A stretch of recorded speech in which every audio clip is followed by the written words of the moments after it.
So first we're going to do the marinade for the chicken. I've put 2 teaspoons of cayenne in there. You can use chili powder as well. 2 teaspoons of dried oregano. 2 teaspoons of garlic granules. A teaspoon of maldon salt. Teaspoon of cumin. And a teaspoon of paprika. Then we're going to add the oil, and I'm going to chop up the chicken thighs to allow that to sit in it for probably around 2-3 hours ideally. Next, I'm just going to add some tablespoons of oil,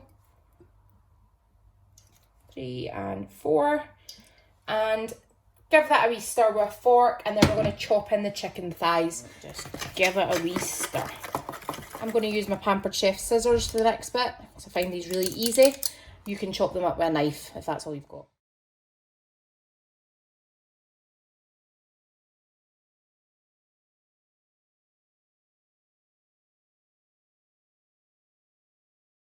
Once you've chopped all that up, give it a stir so that the marinade dresses all of the chicken.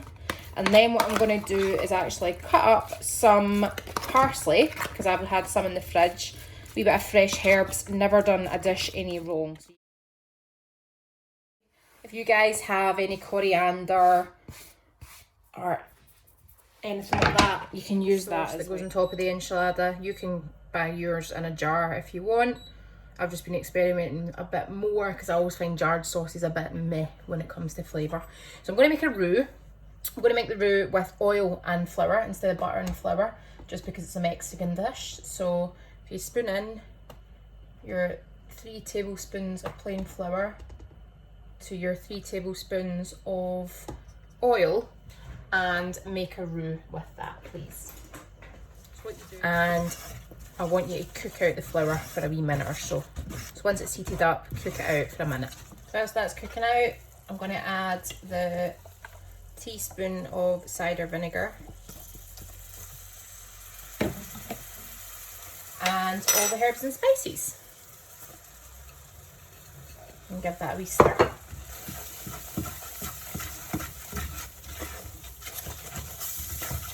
We're then going to add in the 2 tablespoons of tomato puree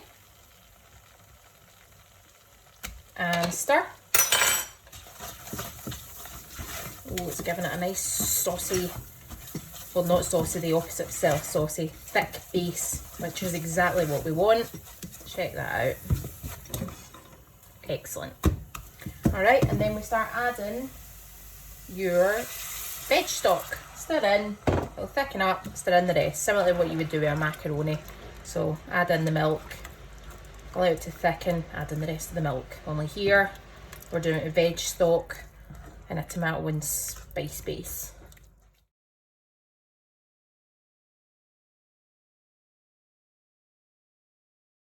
And that's your sauce ready. We're going over the enchiladas. Give it a taste to make sure you're happy with it. I want you to prep your pepper and your onion. When you get a frying pan, get your chicken mix out of the fridge and stick that in. We're going to cook that off first, and then we're going to add the veggies because we don't want the veggies softening up too much. Still want them to have a wee bit of texture and bite to them. And no need to add oil because there's plenty from the marinade of the chicken. Look at that. Pretty, pretty.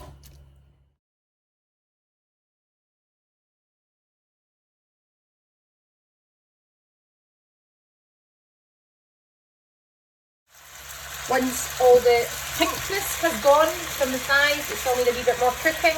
Add in your onion and your red pepper.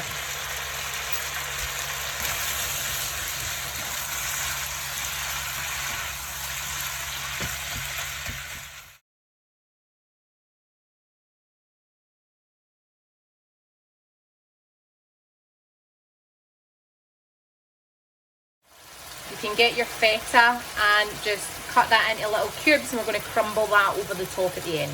Now, if you find it is quite oily, what we can do is you can either drain it using a sieve, just not into the sink, into the bin, or use a lid and then drain some of the fat out.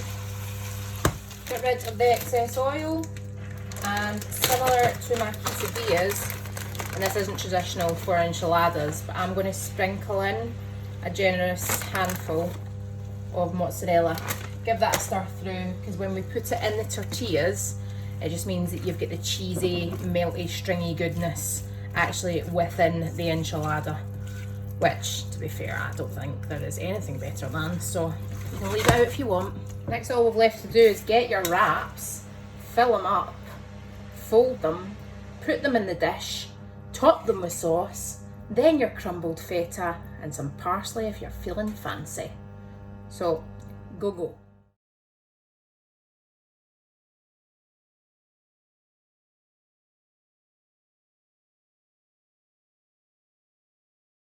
To the top of your enchiladas, you're going to put as much sauce as you want on.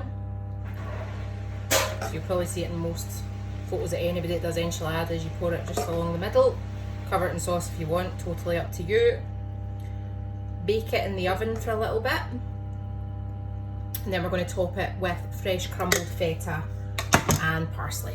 Take it out after 10 minutes at 200 degrees. Get your feta and crumble it up and dress it along the top, as much or as little as you want. I do the whole half. Just gives it a wee kind of salty creaminess.